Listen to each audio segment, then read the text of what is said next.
Good morning, everyone. Welcome to the second class on risk analysis on capital budgeting. We are doing the first chapter of the subject called risk management and derivatives.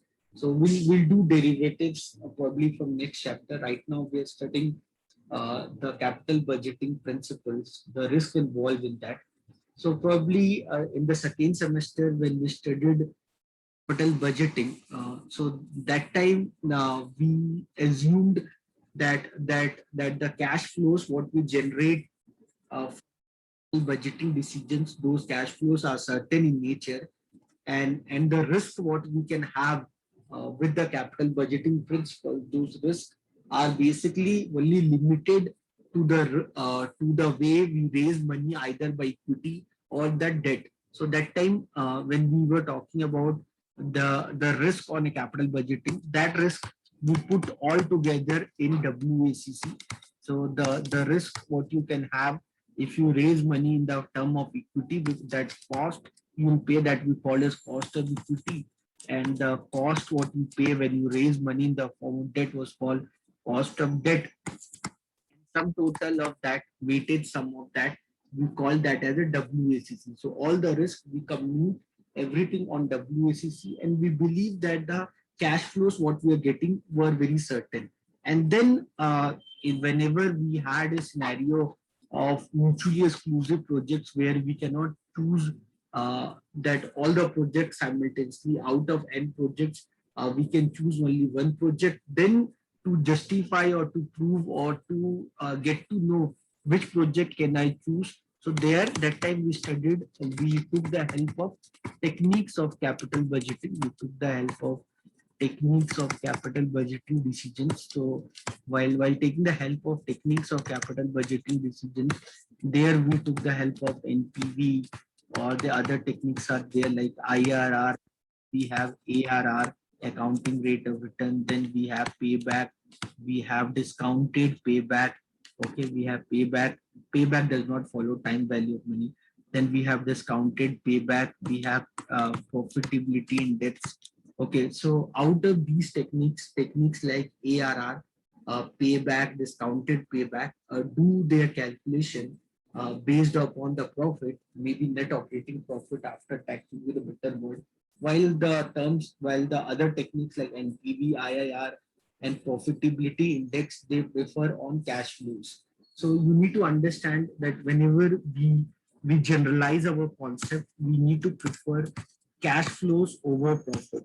So why should we prefer cash flows over profit? You can spend some time, do some research. If you are not aware about that part, you can get to know that part. So once we had done enough of these calculations, probably in the second semester, we understood that out of n projects, which project can be accepted, and in case of what you say confusion, or in case of controversy in the values what we get, we should always prefer the NPV over other techniques. So that's time when we talked about capital budgeting decisions. So that time the scenarios were much more simpler. Okay, but in reality, when we look into the decision making scenario under the capital budgeting scenario, this capital budgeting decision, it's not like the decision making scenario is always very certain. It can involve some risk. The risk in the sense that the cash flows what I'm expecting to generate, so it may not be that I'll able to get that much cash flow. So there's always a probability can happen with respect to that generation of that much cash flow. So they are much more better to be certainty equivalent, which we can use in those concept, scenario that will give us some kind of sense where we can expect the cash flows with respect to probability, or it can happen that the cash flows what we get, it won't be certain. We may get uncertain cash flows. So now that's why better than NPV, there are other techniques are there like XNPV. Okay, when the cash flows are not certain, like better than IRR, we have something called XIRR. So which we use XIRR or MIRR, which we use in place of IIR. in day-to-day calculation of these techniques. You can go through, like if you go to Excel, you can do some more research. You can go to F1, press F1 for help, and do research on what is X. You can read about that. What is X and PV? You can read what is X and PV. What is XIRR? So we can use these techniques whenever we look into the generation of of determining the values for the different capital budgeting decisions. So these techniques have their own flaws, own merits and own demerits, and the capital budgeting decisions what we talked about, you know that they are irreversible in nature. Once you go into the taking a particular capital budgeting decisions, once you use this technique and you decided that yeah, this project is the ideal project to go ahead in the future. And if you go with that project also, you know that the process is irreversible in nature. The process involves lot of capital outflow. Initially, you need to put lot of capital outflow. Okay, and you know that the future is very uncertain. So considering all that risk, what you can have while going to the project, you can understand how uncertain can be the scenario, or how uncertain can be your likely NPV or your likely future cash flows, what you can generate from this project. So logically, it will make more sense if we can talk about the risk what we can have while looking into these projects. The risk what we can have in Bangalore City, you get a theory question on the source of risk in the capital budgeting decisions. So those kind of risk can be project specific risk. So theory question come for 5 marks. So where they talk about they expect you to write different forms of risk what your capital budgeting decisions can have. So those risks can be project specific risk. Project specific risk is only limited to the particular project where you are involved into.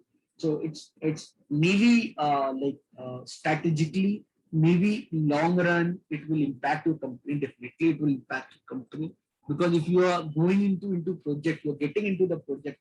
If suppose if that project got hampered, then automatically it will impact you. Maybe in shorter run, or maybe beyond it, but it will impact you. That when Tata had to close their Singur plant in West Bengal because of opposition of left and other Trinamool Congress and other political parties.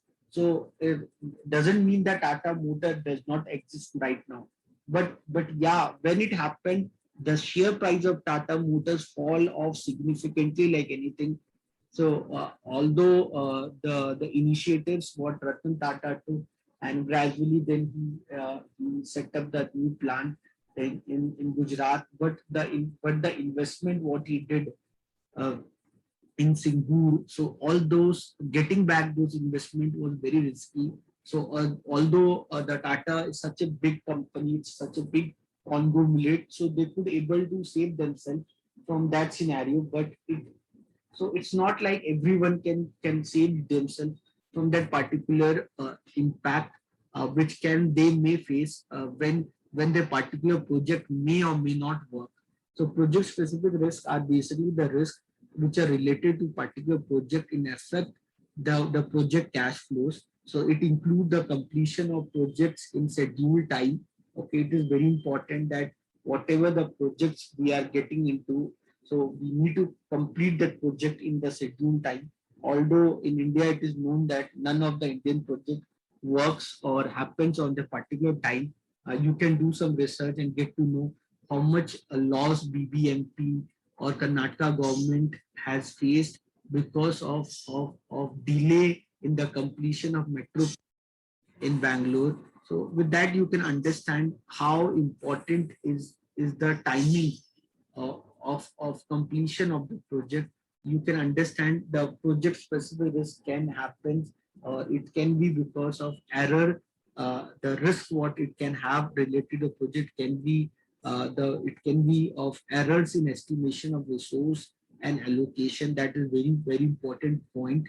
Okay, then it can because of estimation of cash flows. So project specific risk can happen. The risk what you can have is to complete the project on the specific time. So that is one of the very important parameter. You know, understand the time is directly proportional to the resources. Okay, more time you take, more resource you have to spend. So automatically more will be your initial investment, and then more burden you will get on payback. So specific time would be one factor. Then the another factor would be the error. The other factor would be the error in estimation. It error in the estimation of resource and its allocation and its allocation and its allocation. It can be the estimation of cash flows, because ultimately you can understand that increasing the timing of the project, or not able to visualize the estimation of the raw material what you need for working on the initiation part of the project.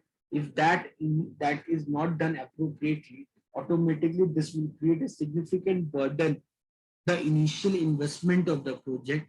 And then if your initial investment would be too much impacted, then you'll have extra burden on the estimation flow.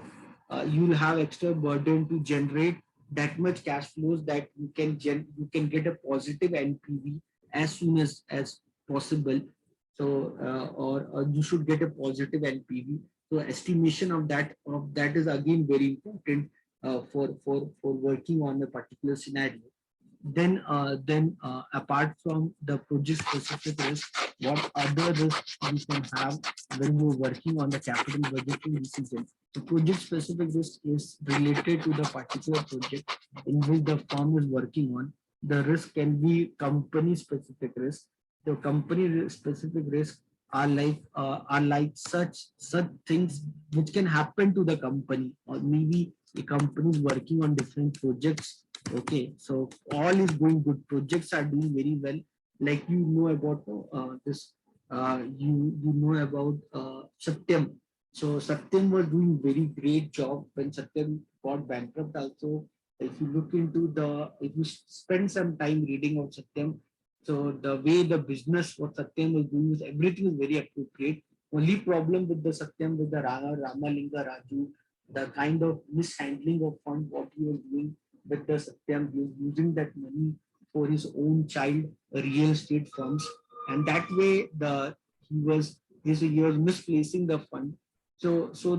Whatever Ramalinga Raju did, although it's not impacted the operation of Satyam, it does not impacted the revenue model of Satyam, but somehow you can understand strategically it will definitely will impact. So company specific risk can be the risk which a company can face.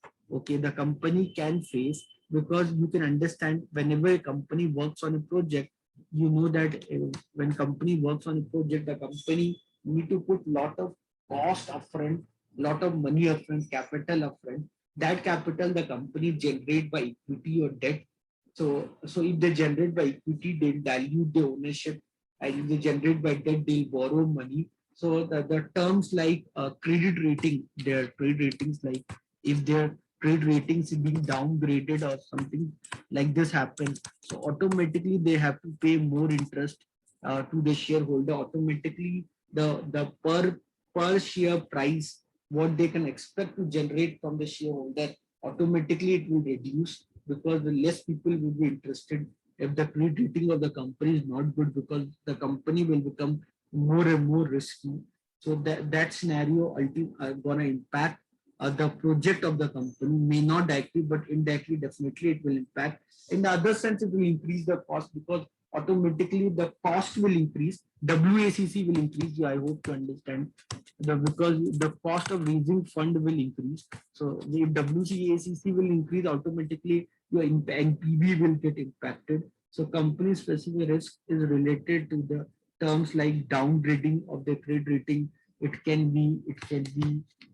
can happen some management change if it happen into the firm, like change in key management person, change in the key management person. So management persons, if any changes happens who are the decision maker, so that change in the company gonna impact the project of the company.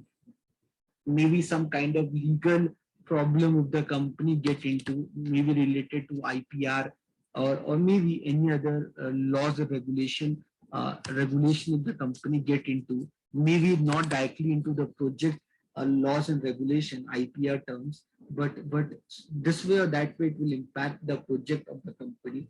So all these factors you can understand, they will impact the cash flows of an entity, and it will impact the excess of fund for the company for their capital investment. So you can understand how your capital budgeting decisions are getting impacted. It can get impact because of project specific risk. It can get impact because of company specific risk. It can get impact maybe because of industry specific risk. Maybe as a company you are doing great job, or you have very good business model, you have very good visionary leader, but altogether that industry is suffering. Like you best example can be real estate sector.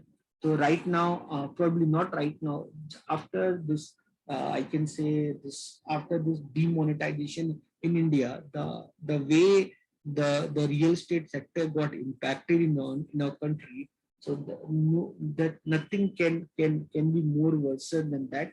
So although we are seeing a lot of development in and around, it keep on happening. So in Bangalore only, if I see, there are a lot of constructions, lot of new projects are coming.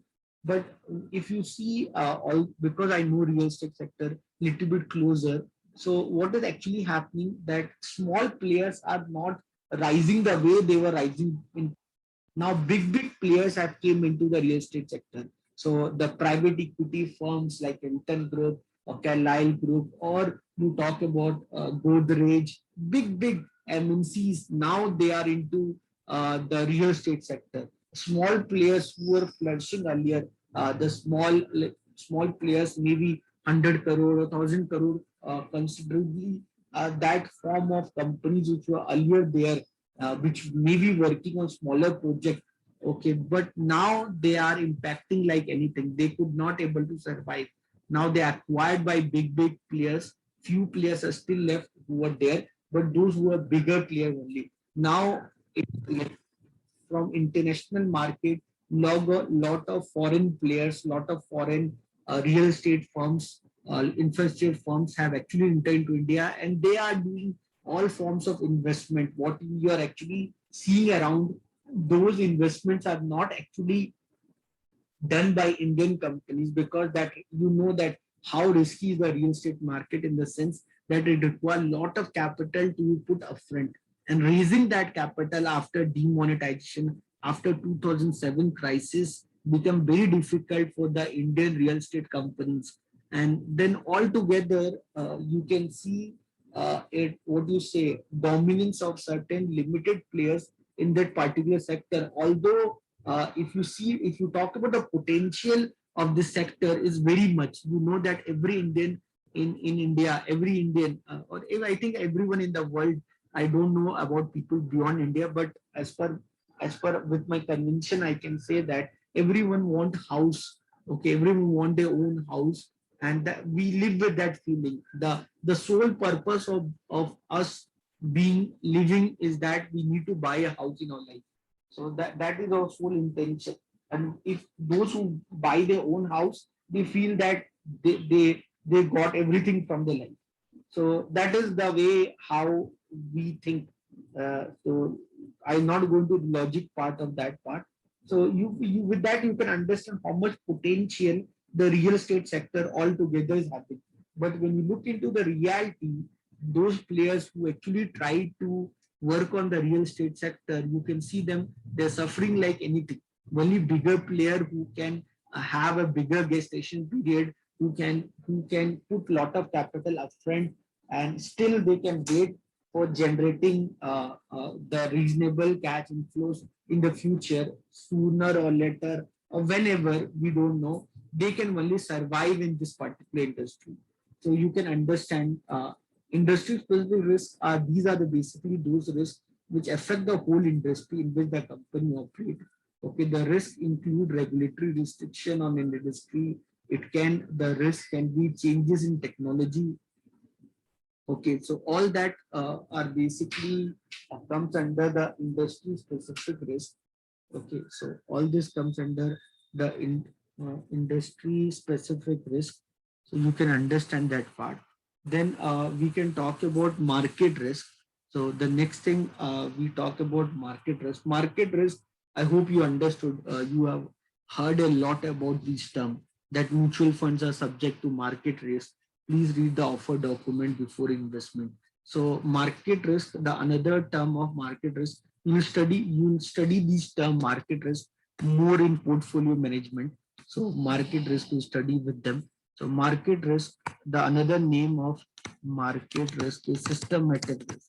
The another name what we use for market risk is the systematic risk. So systematic risk is that form of risk which you can never minimize.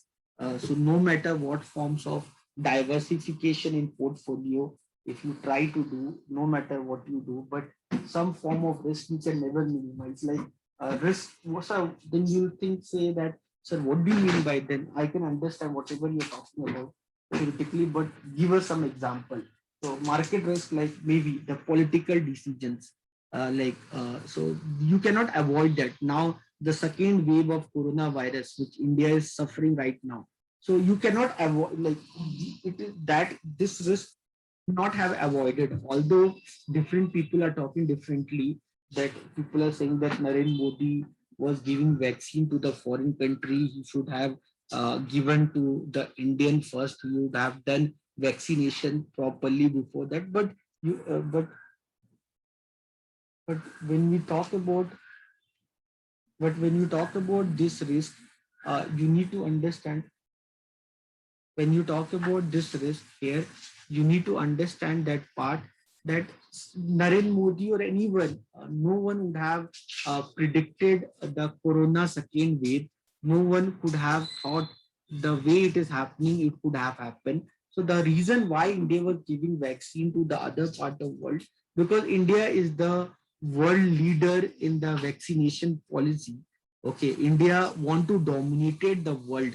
That was the strategic decision by India, where the India wanted to dominate the world in the pharma industry. India wanted to make the other countries to be dependent on India in the for the pharma sector, but it could not happen because no one were able to predict these vaccination policies, and ultimately it impacted our country this way or that way. So you need to understand the part what we're looking into. Okay, and you need to understand market risk are some kind of risk which we can never minimize, no matter what forms of diversification strategy we can create.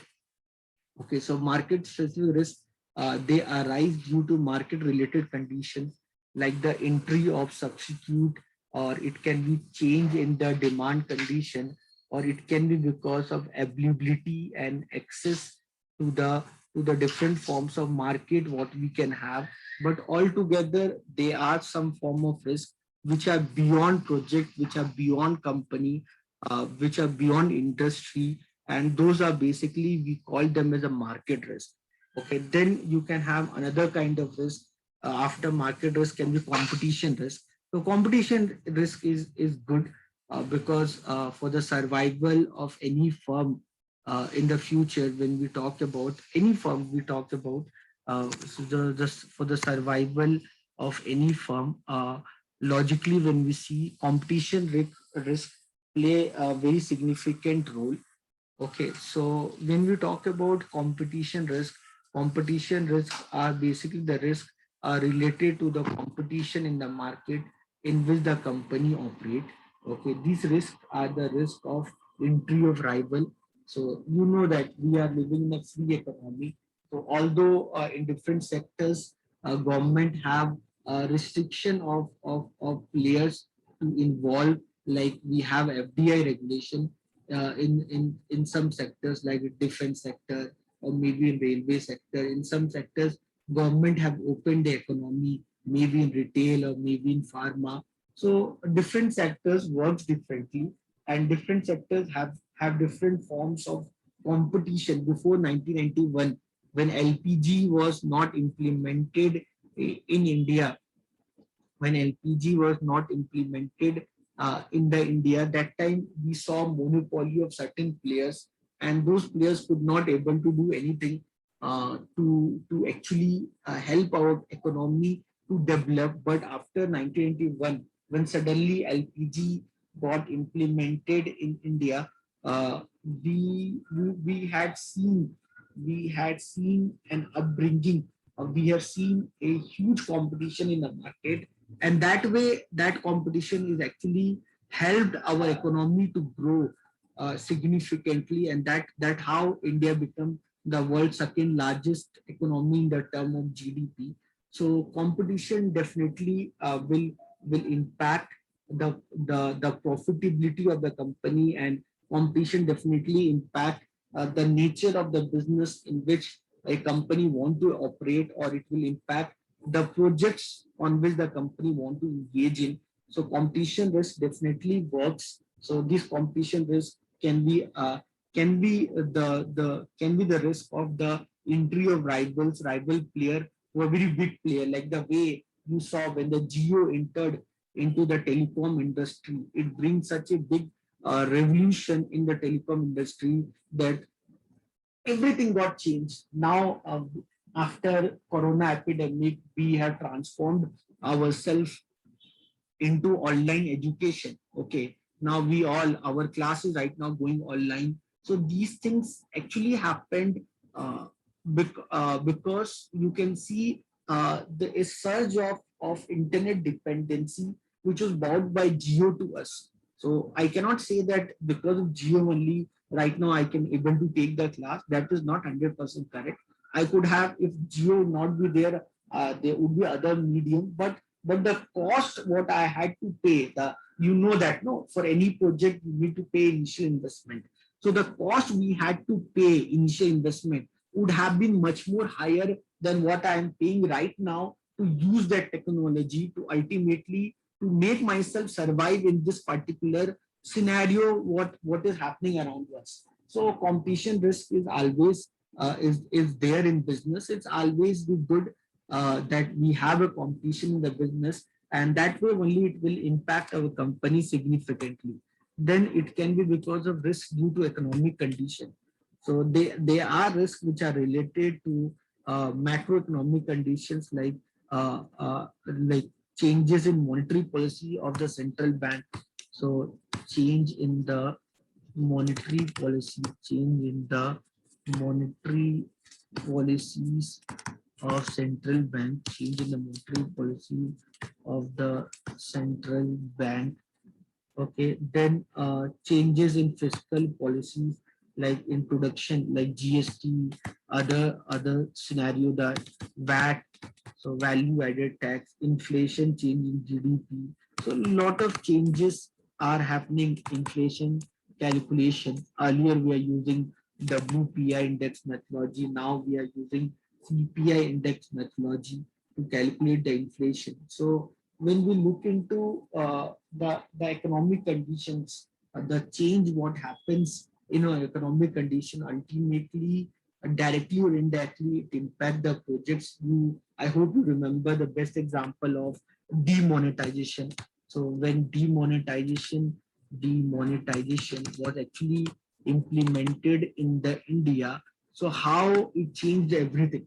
So we saw a digital transformation of internet, of digital transformation of currency. We saw a lot of changes in around our economy after demonetization.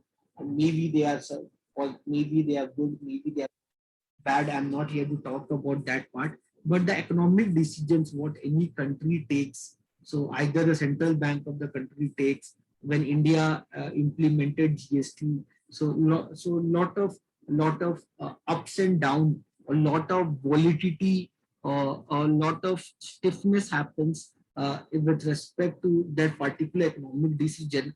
and which impacted the industries positively or negatively. Then the risk, what you can have on a project, it can be international risk. These risks are related to the conditions uh, which are caused by global economic conditions, international risk. You can know that. So global economic conditions which are happening around us, which we are nowhere in control of that. Like USA put a ban on the Iran. So USA put a ban on Iran. USA did put a lot of economic sanction on the Iran, and because of which we could not able to import oil from the Iran. And because we could not able to import oil from the Iran, and you know that 80% of our economy is totally dependent on oil. You know that how much our economy is dependent on the oil. And because our economy is totally dependent on oil, and that oil price change, because we end up in buying oil from Saudi Arabia or UAE, so that will increase our cost significantly. And that cost, the government had to bear. Ultimately that cost came to us, and that will bring an imported inflation into our economy, and which we had to face, our industry had to face, everyone around us had to face. So international risks are basically the risks which are related with conditions which are caused by global economic conditions. Okay, so although the global economic conditions, terrorist activity, or maybe the restriction of free trade, so that happening around one country with the other country.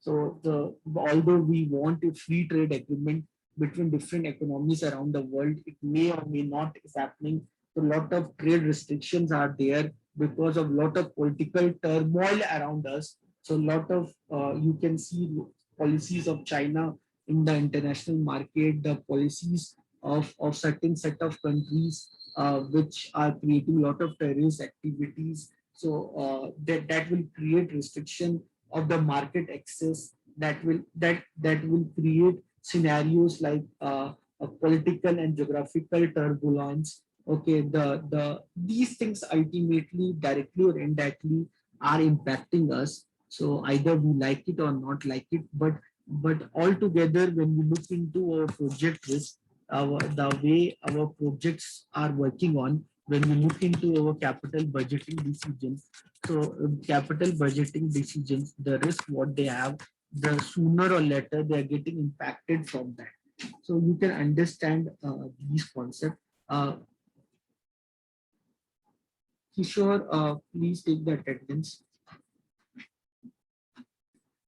This much from the today class. I hope you have understood altogether what we have studied in this class. In this class, we basically talked about the kind of risk what our project can face, because when we are looking into a capital budgeting decision, so what all forms of risk we can have in our project. So that all we have discussed in this class. So I hope you have understood what all I have done. So it's time to wind up the class. If no one have any doubt, then I like to close the class. Thank you everyone. See you all tomorrow.